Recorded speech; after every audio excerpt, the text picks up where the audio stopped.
పరిగెత్తండి, ఇళ్ళని చైతన్యపరుద్దాం. అరవండి, పరిగెత్తండి, చెప్పండి. నువ్వు ఎవరిని తాకనివ్వద్దు.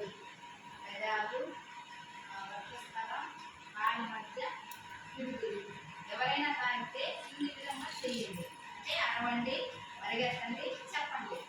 ప్రవర్తనలో ఆకస్మిక మార్పు, ఇతరుల నుండి దూరంగా ఉండటం, శరీరంలో అనుమానాస్పద లేదా వివరించలేని మార్పులు, భయపడుతూ ఉండడం, ప్రవర్తన, ఆహారం, నిద్రలో మార్పులు. చెప్పండి.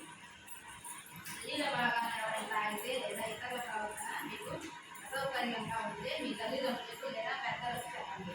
లేదా చైల్డ్ లైన్ 1098 లేదా పోలీస్ 100 లేదా ఉమెన్ హెల్ప్ లైన్ 101కు ఫోన్ చేయండి. శరీర భాగాలను ఎవరైనా తాకితే వద్దని అరవండి. శరీర భాగాలను ఎవరైనా తాకితే అక్కడ నుండి వేగంగా పరిగెత్తండి.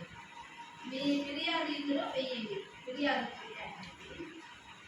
అరవండి, పరిగెత్తండి. ఎవరైనా కానీ ఎవరైనా